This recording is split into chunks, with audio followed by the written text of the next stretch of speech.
नमस्कार दोस्तों, मैं प्राची संस्कृति आईएएस यूट्यूब चैनल पर आप लोगों का बेहद स्वागत करती हूँ।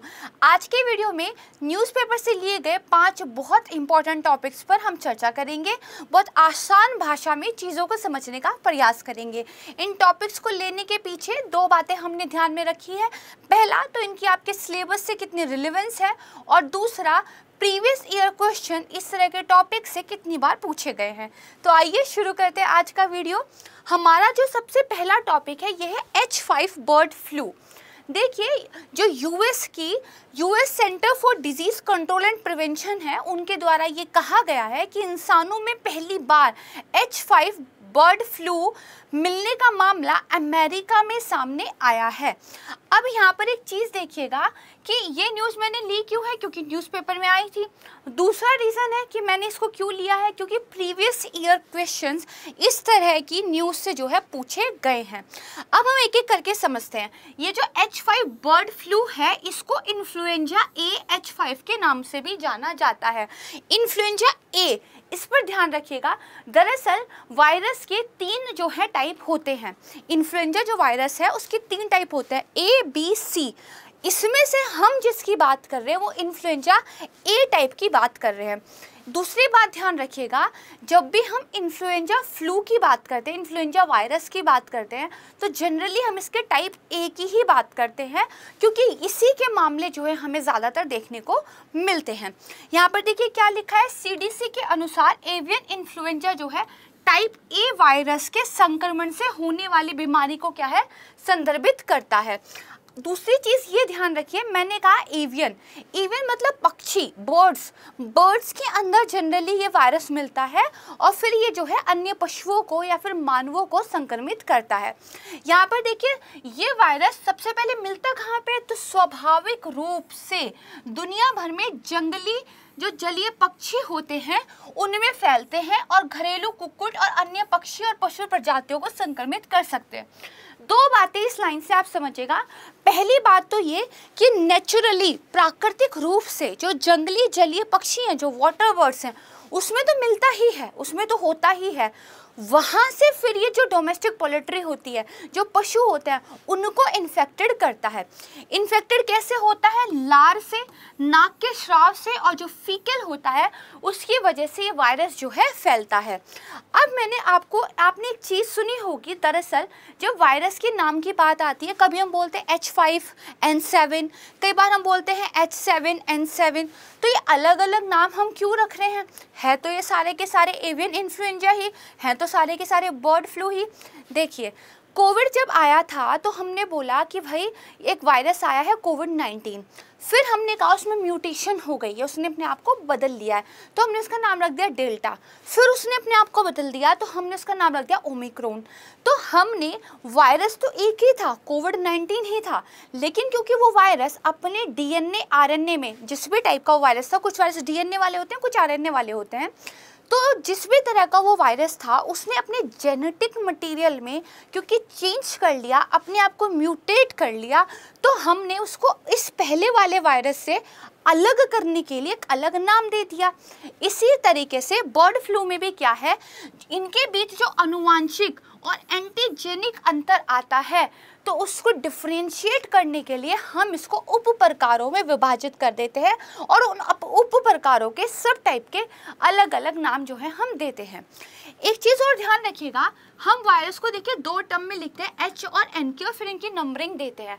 H का मतलब तो ये A टाइप का वायरस है, ये समझ में आता है।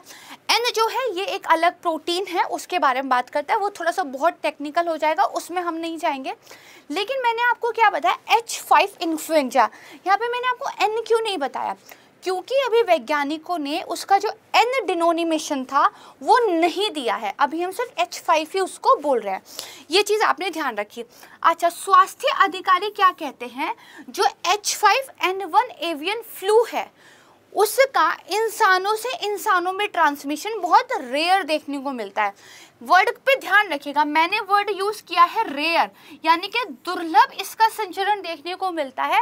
मैंने इम्पॉसिबल नहीं बोला है, यानी कि मिल तो सकता है लेकिन बहुत दुर्लभ ऐसा होता है। तो इसलिए यहाँ पे कहा गया है कि बर्ड फ्लू वायरस के छुटपुट मानव संक्रमण देखने को मिलते हैं, हालांकि रेयर है। ये आप समझ गए। अब देखिए जो H7N9 है और जो H5N1 है एशियन लाइनेज वाले, उसके वायरस से दुनिया भर में बर्ड फ्लू वायरस से अधिकांश मानव बीमारी के लिए ये क्या है, जिम्मेदार है। यानी कि ह्यूमंस के अंदर जो ये वायरस फैला है और ज़्यादा बीमारियां मौत हुई हैं, उसके लिए 2 सब टाइप ज़्यादा रिस्पॉन्सिबल है। कौन कौन से? H7N9, H5N1, इसको ध्यान रखा। अब देखिए ये मैं आपको बता चुकी हूँ कि ABC 3 प्रकार का होता है। इसमें से ध्यान ये रखना है जो इन्फ्लुएंजा ए है, यानी कि टाइप ए जो है वो दरअसल एक जेनेटिक संक्रमण है। जेनेटिक वर्ड को मैं पहले भी आपको बता चुकी हूँ, यहाँ पर फिर से समझते हैं। जेनेटिक का मतलब होता है एनिमल टू ह्यूमन जब ट्रांसमिशन होने लगे तो उस संक्रमण को जो है जेनेटिक बोलते हैं। और ये बहुत गंभीर बात होती है क्योंकि ह्यूमंस को तो आप कह सकते हैं मास्क पहन लीजिए, 2 गज की दूरी रखना है ज़रूरी, उनके फ़ोन के रिंगटोन में आप उनको मैसेज दे सकते हैं, लेकिन आप जानवरों को कैसे समझाएंगे? जानवरों को तो फिर फाइनली मारना पड़ता है। जैसे बर्ड फ्लू जब मुर्गियों में आ जाता है तो उनको मारना पड़ता है। तो ये थोड़े से क्या है, मुश्किल हो जाती है जब कोई इन्फेक्शन जेनेटिक संक्रमण फैलाने लगता है। तो इसीलिए मैंने आपको बोला जब भी हम इन्फ्लुएंजा की बात करते हैं तो हम टाइप ए की बात करते हैं, क्योंकि इनमें से टाइप ए ही ऐसा है जो ह्यूमंस को जो है परेशान करता है। फिर यहाँ पर देखिए बताया गया है कि इसके कई सब उप प्रकार है, सब टाइप तो बहुत सारे हैं, लेकिन ह्यूमंस के अंदर जो इन्फेक्शन लेकर आते हैं वो केवल 5 सब टाइप है। कौन कौन से हैं? तो H5N1 है, इसके बाद H7N3, H7N7, H7N9 और H9N2। इन कुछ बातों को ध्यान में रखिएगा, इतने से आपका कोई प्रश्न आएगा तो वो जो है सॉल्व हो जाएगा। ठीक है, 3 टाइप होते हैं ABC, और फिर जब इनमें एंटीजन या फिर इनकी अनुवांशिकी में कोई परिवर्तन आ जाता है तो उनको फिर सब टाइप के अंदर चेंज कर देते हैं और फिर वो हमारा H और N और इसके अंदर इनकी अलग अलग नंबरिंग इसमें जो है चला जाता है। समझ गए? ठीक है, अब हम आगे देखते हैं। देखिए अब प्रश्न कैसे पूछे जाते हैं।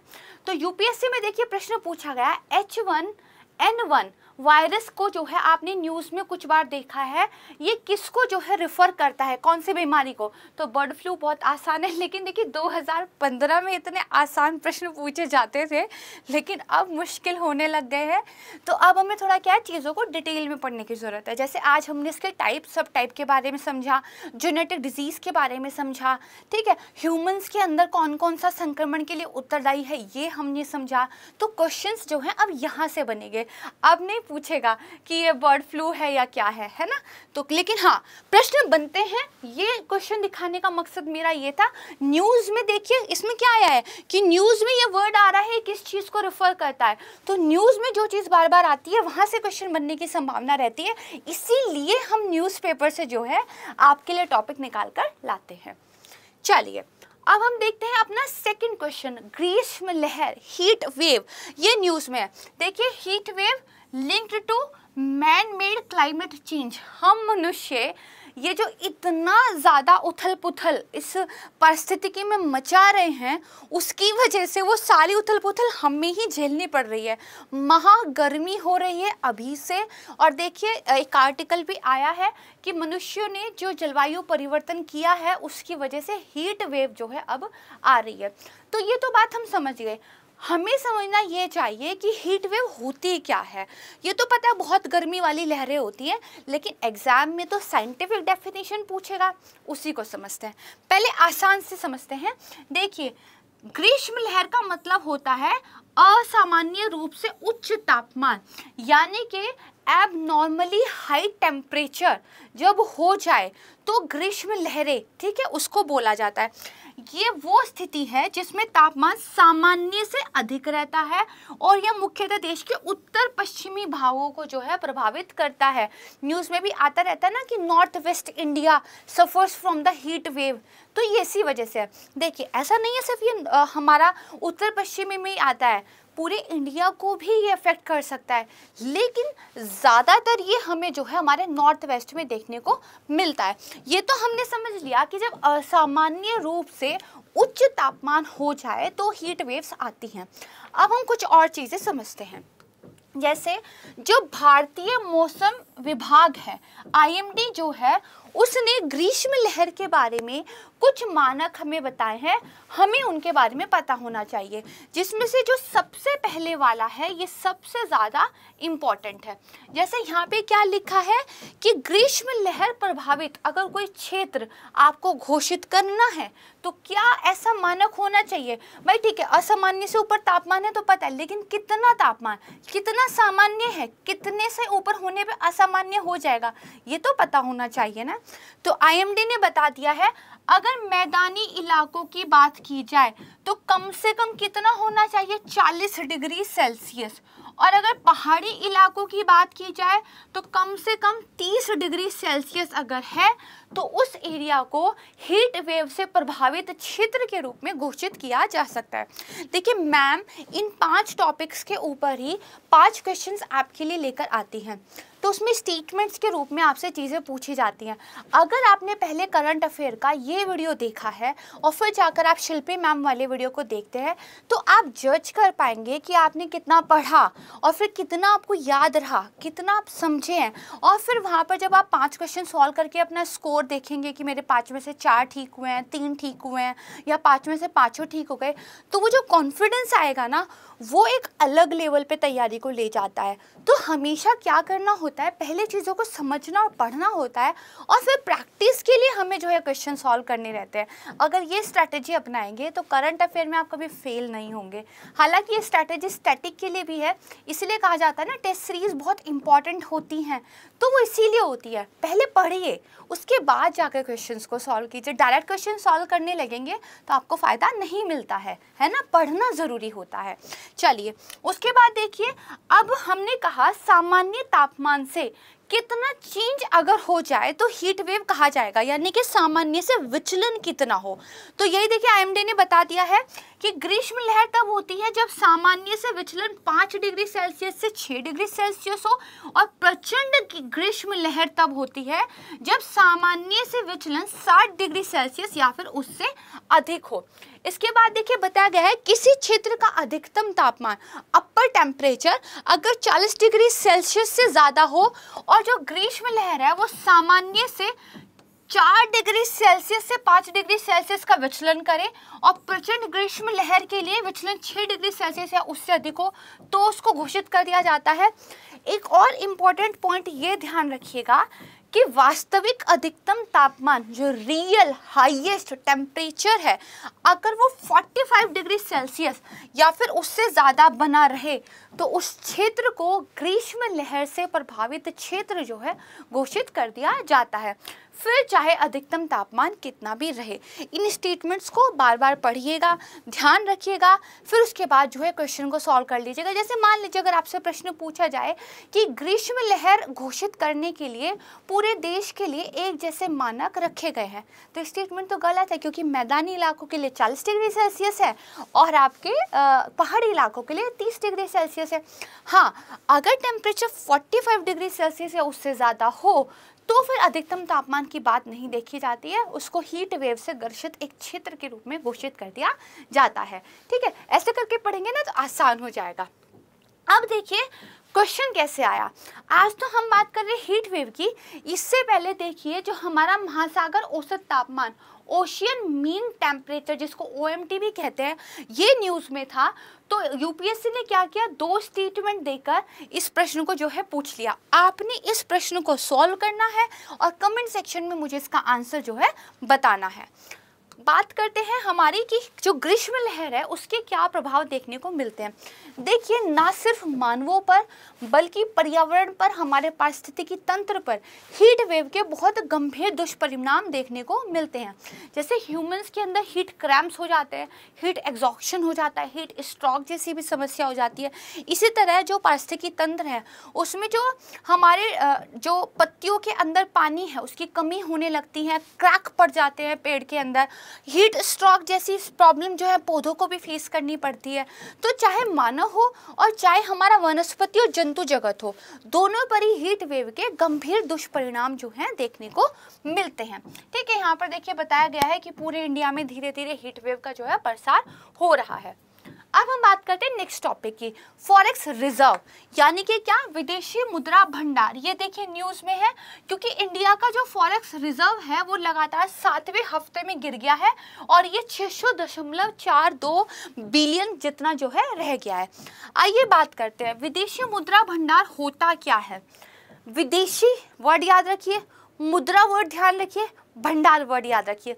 यानी कि हमारा जो सेंट्रल बैंक है या किसी भी देश का सेंट्रल बैंक है वो एक भंडार अपने पास रखता हो जिसके अंदर मुद्राएं जो रखी गई हों वो विदेशी परिसंपत्तियों के रूप में हो। डॉलर भी है, चीन की रेनमिन भी है, ठीक है, और भी अलग अलग चीज़ें हैं। तो वो जो पूरा का पूरा भंडार है जिसके अंदर अलग अलग विदेशी परिसंपत्तियां हमने स्टोर करके रखी हुई है उसी को विदेशी मुद्रा भंडार कहते हैं। जो हिंदी में या इंग्लिश में लिखा है उसी से उत्तर निकालने की प्रैक्टिस कीजिए। एटिमोलॉजी शब्द जो है उसको पकड़िए, फिर जो है उससे डेफिनेशन या उसका आंसर बनाइए। जैसे विदेशी यानी कि बाहर के देशों की, मुद्रा यानी कि उनकी करेंसी, भंडार यानी कि रिजर्व। तो किसी भंडार में जब विदेशी मुद्रा संग्रहित हो तो उसको विदेशी मुद्रा भंडार कहते हैं। यही लिखा है, विदेशी मुद्रा में आरक्षित जो है संपत्ति, इसके अंदर क्या क्या होता है, बॉन्ड हो सकते हैं, ट्रेजरी बिल हो सकते हैं, अन्य सरकारी प्रतिभूतियां भी शामिल हो सकती हैं। ठीक है, अलग अलग चीजें इसके अंदर हो सकती हैं। अब हम बात करते हैं अपना कि आगे क्या दिया हुआ है। इसमें देखिए बताया गया है कि कम कितना हो रहा है। तो 22 अप्रैल को जब समाप्त हुआ है सप्ताह तो विदेशी मुद्रा भंडार में 3.271 अरब डॉलर की कमी आई है और ये घटकर कितना रह गया है, ये 600.423 अरब डॉलर रह गया है। इससे पहले 15 अप्रैल को जो सप्ताह समाप्त हुआ था उसमें भी 31.1 करोड़ डॉलर की कमी आई थी। आरबीआई ने ये कहा है कि ना सिर्फ हमारा विदेशी मुद्रा भंडार बल्कि जो अंतर्राष्ट्रीय मुद्रा कोष है, आईएमएफ है, उसके पास जो जमा हमारे विशेष आहरण अधिकार है, जो हमारे एसडीआर है, उसमें भी देखिए कमी आई है। इसके अलावा आरबीआई ने ये कहा है कि ना सिर्फ इसमें बल्कि जो हमारे गोल्ड रिजर्व है उसमें भी जो है कमी आई है। यानी कि चीज़ें क्या है, धीरे धीरे नीचे की तरफ जा रही हैं। तो ये आपने समझा। इसके बाद देखिए और क्या बताया हुआ है कि जो भारत का विदेशी मुद्रा भंडार है उसमें दरअसल क्या क्या शामिल होता है। ये तो पता चल गया कि भाई विदेश की जो मुद्राएं हैं उनको हम अपने पास जो है रिजर्व रखते हैं, और क्या क्या हो सकता है। तो सबसे पहले तो देखिए विदेशी मुद्रा परिसंपत्तियां पता ही चल गया, फिर स्वर्ण भंडार, गोल्ड के रिजर्व, फिर विशेष आहरण अधिकार एसटीआर, फिर अंतर्राष्ट्रीय मुद्रा कोष आईएमएफ के पास जो रिजर्व ट्रांच होता है ये भी होता है। यहाँ से हमें एक चीज़ तो समझ में आती है कि विदेशी मुद्रा परिसंपत्तियाँ, एक तो समझना पड़ेगा थोड़ा सा, गोल्ड रिजर्व तो पता है, गोल्ड के बिस्किट्स आपने रख लिए हैं, ठीक है। एसटीआर क्या है ये आपको पता होना चाहिए, और रिजर्व ट्रेंच क्या होता है ये आपको पता होना चाहिए। इसके अलावा ये ज़रूर याद कर लीजिएगा मैंने आपको क्या बताया, विदेशी मुद्रा भंडार के अंदर क्या क्या होता है। तो यहाँ पर देखिए, यहाँ पर आ जाइए, क्या क्या होता है, बॉन्ड हो सकते हैं, ट्रेजरी बिल हो सकता है, अन्य सरकारी प्रतिभूतियाँ हो सकती हैं, ठीक है, विदेशी मुद्रा परिसंपत्तियाँ, स्वर्ण भंडार, एसडीआर, आईएमएफ के पास रिजर्व ट्रेंच, ये सब एक विदेशी मुद्रा भंडार में हो सकता है। अब बात करते हैं विदेशी मुद्रा परिसंपत्तियाँ, ये क्या है। एकदम शुरू में मैंने आपको जो समझाया था ये वही है, जो विदेशों की करेंसीज हैं, ठीक है, जिनका मूल्य आप अपनी करेंसी के अलावा अन्य करेंसी के रूप में मेज़र करते हैं, वो हमारी फॉरेन करेंसी एसेट होती है, एफसीए। वो सिंपल भाषा में समझ आइए, जो डॉलर है, ठीक है, ज़्यादातर डॉलर के रूप में इसको संदर्भित करते हैं, जो डॉलर है या फिर पौंड है ना, या फिर स्टर्लिंग है, ये जो सारी करेंसीज हैं, जब इनको आप अपने भंडार में रखते हैं तो इसको एफसीए, फॉरेन करेंसी एसेट बोलते हैं। ये आप समझ गए। दूसरा क्या है, एसडीआर क्या होता है। तो एक चीज़ ध्यान रखिएगा, एसडीआर कोई मुद्रा नहीं है। सबसे पहली बात तो क्या है, ये मुद्रा नहीं है।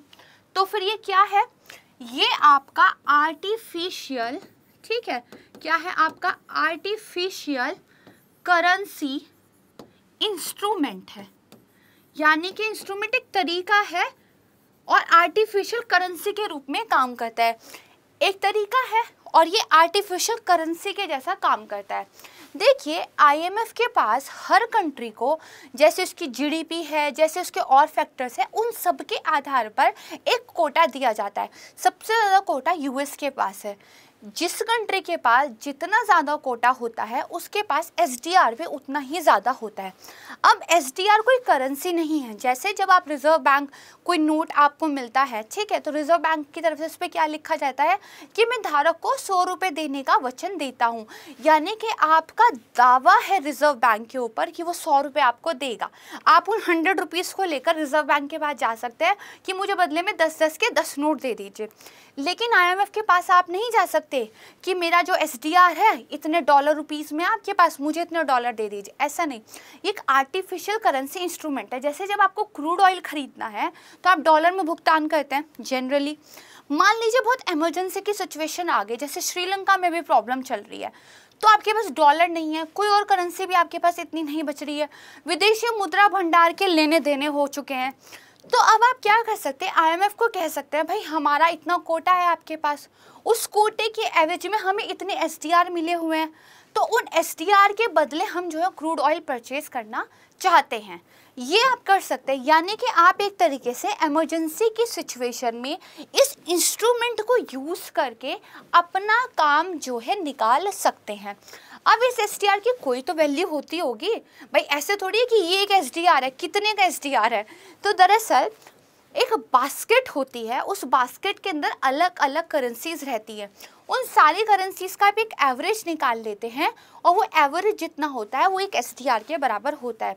जैसे एक SDR डॉलर का 1.25 समथिंग हो सकता है, यानी कि आपका जो 1 SDR है ये कितना हो सकता है, ये आपका 1.25 डॉलर हो सकता है। ये मैं आपको एक मोटे तौर पे बता रही हूँ, एग्जैक्टली ये नहीं है, यानी कि SDR की कीमत डॉलर से भी ज़्यादा है। तो आप जो है जितना कोटा है उतना SDR अपने पास रखते हैं। ये एक आर्टिफिशियल करेंसी इंस्ट्रूमेंट है और ये इमरजेंसी की सिचुएशन में आपको जो है हेल्प कर सकता है। इतना अगर आप समझ चुके हैं तो प्रश्न का उत्तर आप जो है आराम से हल कर पाएंगे, इससे ज़्यादा आपको पता रखने की ज़रूरत नहीं है। ठीक है, ये अब हमारे पास जो है पता चल गया, हमने FCA समझ लिया, SDR समझ लिया, अब ये हो गया। अब देखिए यहाँ पे इसकी डेफिनेशन लिखिए, ना तो ये एक मुद्रा है, ना ही IMF द्वारा इस पर दावा किया जा सकता है। ये स्वतंत्र रूप से प्रयोग किए जाने योग्य जो मुद्राएं हैं उन पर एक संभावित दावा है, ठीक है, और इन मुद्राओं के लिए SDR का आदान प्रदान किया जा सकता है।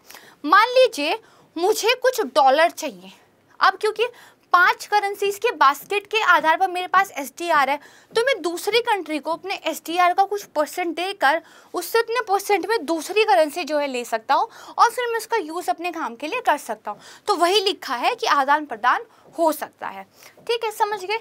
बहुत दिमाग मत खर्च कीजिएगा, मेरा कहने का मतलब है, सॉरी कि बहुत परेशान मत होइएगा, आसान करके समझिएगा तो समझ में आ जाएगा। बस एक वर्ड ध्यान रखिएगा, ये कोई करेंसी नहीं है, it's an artificial currency instrument, ठीक है। इमरजेंसी के टाइम पे आप इसको यूज़ कर सकते हैं, ये आप समझ गए।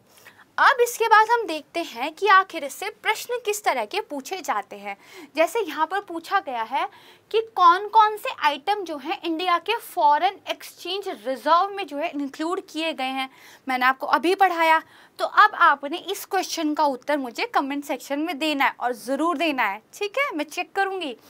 दूसरा क्या पूछा हुआ है कि स्वर्ण ट्रांस या फिर रिजर्व ट्रांस ये क्या होता है। आपने देखा होगा कि मैंने आपको FCA भी समझाया, मैंने आपको SDR भी समझाया, मैंने ये छोड़ दिया, ये आपके लिए होमवर्क है। आपको मुझे कमेंट सेक्शन में रिजर्व ट्रांस क्या होते हैं ये लिखकर जो है बताना है, पढ़ना है इसके बारे में, ठीक है। चलिए अब हम देखते हैं हमारा नेक्स्ट टॉपिक क्या है। नेक्स्ट टॉपिक है, देखिए, मुद्रा और वित्त पर रिपोर्ट। दरअसल भारतीय रिजर्व बैंक के द्वारा कोविड-19 में भारत की जो अर्थव्यवस्था है उसको लेकर एक रिपोर्ट जारी की गई है जिसका नाम है मुद्रा और वित्त पर रिपोर्ट। यहाँ पर देखिए एक आर्टिकल आया था, इसीलिए न्यूज़ से मैंने लिया है। आपको सिर्फ इतना ध्यान रखना है कि जो रिपोर्ट है ये किसके द्वारा जारी की जाती है, RBI के द्वारा जारी की जाती है, ठीक है। इसका जो थीम रखी गई है वो रिवाइव और रिकंस्ट्रक्ट जो है रखी गई है, इसको ध्यान रखिएगा। रखिएगा। फिर ध्यान रखिएगा 7 बिंदुओं पर ये बात करती है। सकल आपूर्ति, संस्थान, बिचौली और बाजार, व्यापार, आर्थिक स्थिरता और नीति समन्वय, उत्पादकता और तकनीकी प्रगति, संरचनात्मक परिवर्तन और स्थिरता। अब ये रिपोर्ट क्या क्या कहती है? पहली बात तो उन्होंने ये कहा है कि कोविड-19 की वजह से भारतीय अर्थव्यवस्था को जो झटका मिला है उससे उबरने में हमें कम से कम 1 दशक से ज़्यादा का टाइम लग सकता है। और अर्थव्यवस्था को जो कमी हुई है, जो नुकसान हुआ है, वो लगभग 52 लाख करोड़ रुपए के उत्पादन की जो है क्षति हुई है। तो आपने सिर्फ ध्यान क्या रखना है, ये जारी किसके द्वारा की जाती है, कौन से वो 7 बिंदु हैं जिस पर ये बात करती है और किस विषय पर ये पब्लिश की गई है। अब हम देखते हैं हमारा आज का लास्ट टॉपिक कौन सा है, भारतीय दूरसंचार नियामक प्राधिकरण। देखिए अभी यहाँ पर जो ऑक्शन है 5G का, उसको लेकर एक न्यूज़ आई थी और इसमें आप देखेंगे telecom regulatory authority of India try, इसके बारे में बात की गई है। तो इसीलिए हमारे लिए पढ़ना ज़रूरी हो जाता है। हमेशा बड़ी बड़ी न्यूज़ पे ही नज़र नहीं रखनी होती, कई बार इतनी छोटी सी न्यूज़ से भी ना बहुत काम की बात निकल सकती है। तो चलिए पढ़ते हैं। देखिए जो भारतीय दूरसंचार नियामक प्राधिकरण ट्राई है, इसकी स्थापना कब हुई? 1997 में, और किसी एक्ट के तहत हुई होगी, क्योंकि जो बॉडीज रेगुलेशन का, सुपरवाइजरी का काम करती हैं उनको पावर दी गई होती है, तो वो पावर उनको किसी न किसी एक्ट से मिलती है।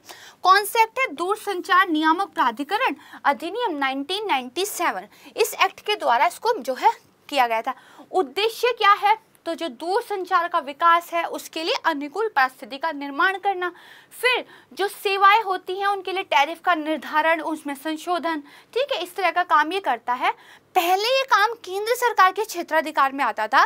पहले सेंट्रल गवर्नमेंट बोलती थी कि कितना टैरिफ आप रख सकते हैं, डाटा इससे महंगा नहीं बेचेंगे, कॉलिंग के रेट ये सब होने चाहिए। होता है ये सब मार्केट पे डिपेंड है फ्रीली, लेकिन फिर भी जो ट्राई है वो उस पर थोड़ी सी नज़र रखता है। पहले केंद्र सरकार के द्वारा होता था, अब ट्राई के द्वारा होता है।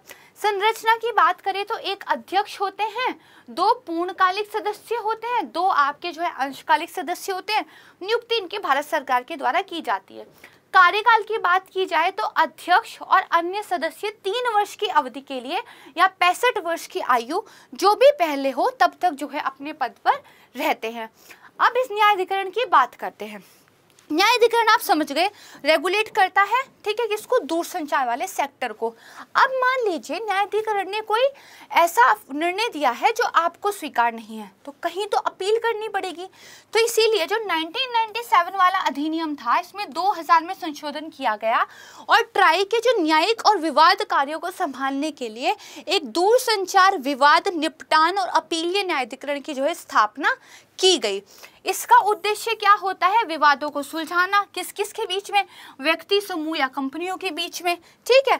क्या हो सकता है? लाइसेंस को लेके कोई विवाद हो सकता है, 2 या 2 से अधिक सर्विस प्रोवाइडर को लेके विवाद हो सकता है, एक सर्विस प्रोवाइडर या एक कंज्यूमर के बीच विवाद हो सकता है। हम जैसे कह सकते हैं कि जियो ने इतना डाटा फ्री दिया कि हमें कोविड-19 के टाइम में इतनी वीडियोस देखने की जो है आदत लग गई, लेकिन अब डाटा इतना महंगा हो गया है कि इंपॉर्टेंट वीडियो भी हम नहीं देखते हैं। ये तो देखने ज़रूरी है ना, पढ़ाई करनी ज़रूरी है, ठीक है। खैर, अच्छा, अब ट्राई ने अगर कोई भी निर्देश दिया है, कोई भी आदेश दिया है, उसके खिलाफ अपील को सुनने के लिए जो है इसकी स्थापना की गई है। इसमें एक अध्यक्ष, 2 सदस्य होते हैं जिन्हें भी देखिए केंद्र सरकार के द्वारा नियुक्त किया जाता है। सदस्यों का जो चयन होता है वो कैसे होता है? देखिए इंपॉर्टेंट है, इसको थोड़ा सा ध्यान रखिएगा। सदस्यों का चयन भारत के मुख्य न्यायाधीश के परामर्श से केंद्र सरकार द्वारा किया जाता है, यानी कि मुख्य न्यायाधीश का परामर्श जो है लिया जाता है। ये आपने थोड़ा सा ध्यान रखना है। इतना हम समझ गए।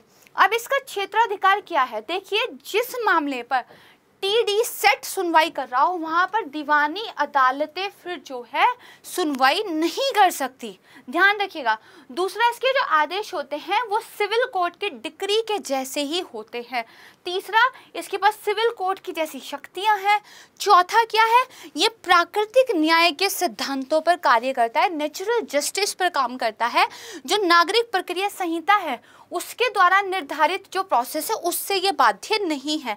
और इसके पास अपनी ही प्रक्रियाओं को रेगुलेट करने की पावर भी है।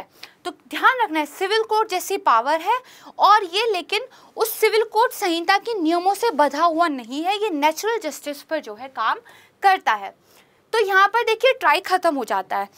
अब मैंने आपको एक बात बतानी है, जब भी आप किसी अथॉरिटी के बारे में पढ़ें तो देखिए पहले के टाइम पे आपको बस इतना पढ़ना इनफ होता था कि वो अथॉरिटी किस मिनिस्ट्री के अंदर काम करती है, लेकिन अब जो यूपीएससी का टाइम आ चुका है उसमें उस अथॉरिटी किस मिनिस्ट्री की किस डिपार्टमेंट के अंदर काम करती है ये आपको पता होना चाहिए।